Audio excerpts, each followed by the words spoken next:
Everyone, সবাই ভালো আছেন? তো আমরা কিন্তু খুবই ভালো আছি। আর আজকের আমার শাশুড়ির মৃতবার্ষিক, তাই আমি এই ফটো ফ্রেমটা ডিজাইন করবো। আগের বছর করেছিলাম, সেইভাবে ছিল, দেখতেই পাচ্ছেন একটু একটু আছে। যাই হোক, করবো, তাই ভাবলাম আপনাদের সঙ্গেও ভিডিওটা শেয়ার করি। আর এটা আমার শ্বশুর মশাই,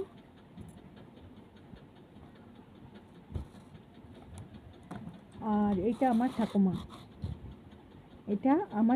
এইটা এখন বার করার সময় দেখছি কি এটা ভেঙে গিয়েছে। তা ভাবছি খুলে বাদ দিয়ে দেবো না থাকবে। এখন ভাবছি থাক, এখন তো বসে হাটে যাবো, তারপর পাল্টাবো। এটা আমার ঠাকুমা। আমার যদিও বা ছোটোবেলাতে মা ছিল না, আমার এই ঠাকুমাই মানুষ করেছে।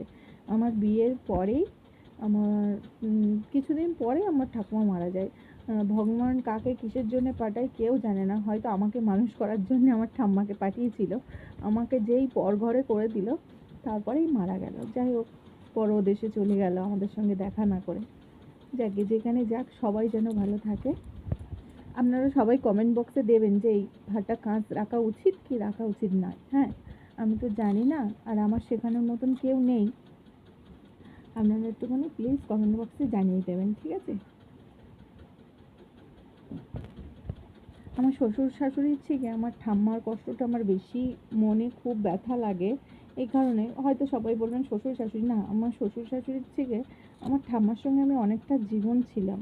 তারপরে ভেবেছিলাম যদিও আমার তো মা নেই, ছোট্টবেলাতে ঠাম্মা অনেক কষ্ট করে আমাকে মানুষ করেছে। আমি ভেবেছিলাম আমার বাড়িতে হয়তো কিছুদিন থাকবে, কিন্তু আমার কপাল এতটাই খারাপ যে আমি কিন্তু ছোটোবেলায় আমার ঠাকুমাকে মা বলে ডাকতাম। এমনকি বিয়ের দিনও আমি বললাম মাকে দেখেও সবাই। হ্যাঁ, যাকে আপনাদের দাদা ভাইয়ের হাতে আমাকে তুলে দিয়ে পরদেশে চলে গেল। আমি না দেখতেও পারিনি, আমার কপালটা এত খারাপ, কেন জানি না। যাই হোক, ভিডিওটা দেখতে থাকুন, আমি কিভাবে ডিজাইন করি, কিভাবে সবাইকে একটু সেবা দিতে পারি। এমনি তো সবসময় পারি না, এই তো একটুখানি ঘরদোর, তার মধ্যে সব কিছু জানি না। তবে আমার ঠাম্মা বার করেছে। যাই হোক, ওই একজন ডাকছিল, তাই খুব কষ্ট, কপাল খারাপ আমার। এই এই এই যে শাড়িটা পরে আছে না, সবচেয়ে দুঃখের বিষয় কি জানেন তো?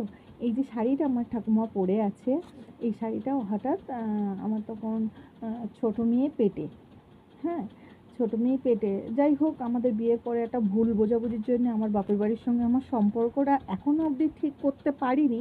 জানি না ভবিষ্যতে কী হবে। জানেন তো, যাদের মা না থাকে তাদের হয়তো কেউই থাকে না। হ্যাঁ, যাই হোক, এইটা আমার মা ছিল, কিন্তু এখন পরদেশে চলে গেছে। এখন ভাবুন আমার আর কেউ নেই, ঠিক আছে? এই যে শাড়িটা পরে আছে না, সেদিন হঠাৎ আমি খবর পাই যে আমার ঠাকুমা খুব অসুস্থ, আমাকে দেখার জন্য পাগল হয়ে যাচ্ছে, একটু দেখবে বলে। যাই হোক, আপনাদের দাদা আমাকে নিয়ে গিয়েছে।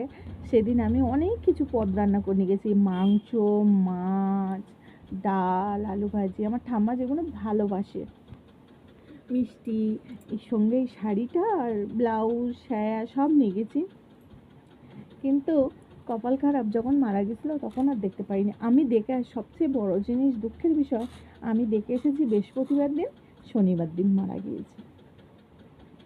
এইটাই জানি। আমার এই ভিডিওটা আমারও কত দাদা, দিদি, বৌদি সবাই দেখবে, কিন্তু এটাই বাস্তব যে আমার কপালটা সত্যি খুবই খারাপ।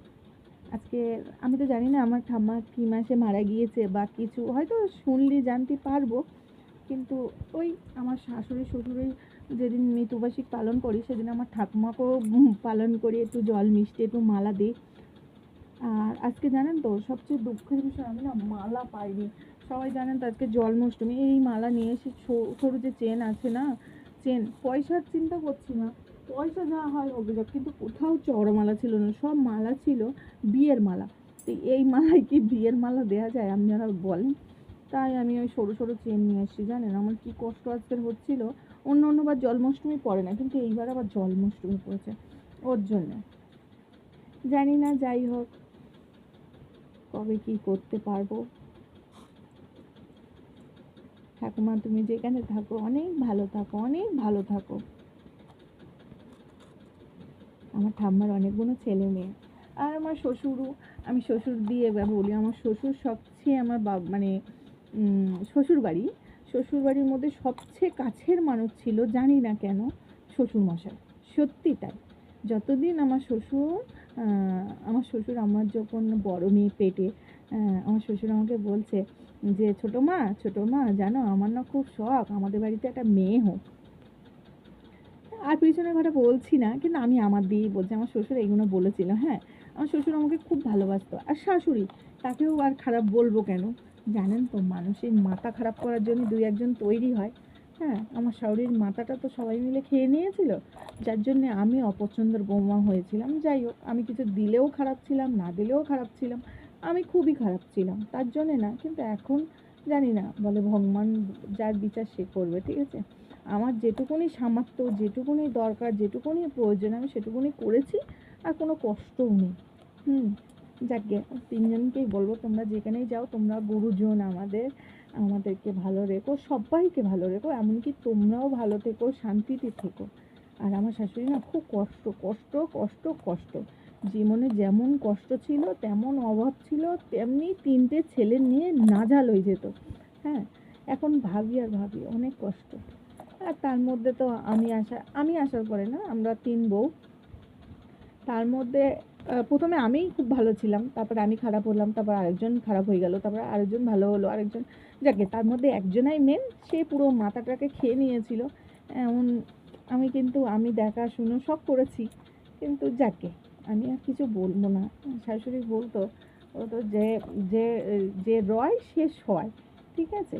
এইটুকুনি বলবো, তোমরা যেখানেই যাও ভালো থাকো, ভালোভাবে সবাইকে ভালো রাখো, আমাদেরকে আশীর্বাদ করো, যেন আমরা অন্তত যে কর্ম করতে এসে সেই কর্মটা যেন খুব ভালোভাবে করে যায়। আপনারা দেখতে থাকুন ভিডিওটা। আচ্ছা, এই যে আমার শাশুড়ি যে শাড়িটা পরে আছে না, এটাও কিন্তু আমরা দেবো, 1 বছর পুজোয় আমরা দিয়েছিলাম আমার শাশুড়িকে। হ্যাঁ, যেমনি আমার ঠাম্মা আমাদের শাড়িটা গায়ে রেখে ফটো রেখে দিয়ে গিয়েছে, আমার শাশুড়িও সেম প্রসেস আমরা যে শাড়িটা দিয়েছিলাম সেইটা রেখে ফটো দিয়ে গেছে, এটাই কথা। আর শ্বশুরের জানেন তো, আগেকার সময় মানুষের ফটো ছিল না। হ্যাঁ, তাই এই ফটোটা না আমি শ্বশুরের আই কার্ড দেখে এই ফটোটা বানিয়েছিলাম, ওই জন্য শ্বশুরটা বলতে পারলাম না। এই যে করা হয়ে গেল ডিজাইন, এখনো শুকায়নি। শাশুড়ি মার ফটোটা বড় তো, যার জন্য সুন্দর লাগে। তিলক টেনে দিয়েছি এবার।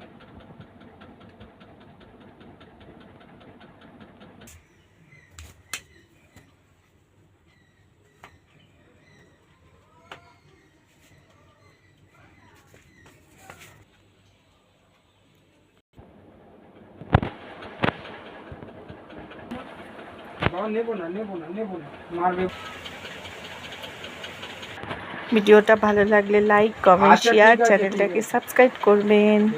Bye bye.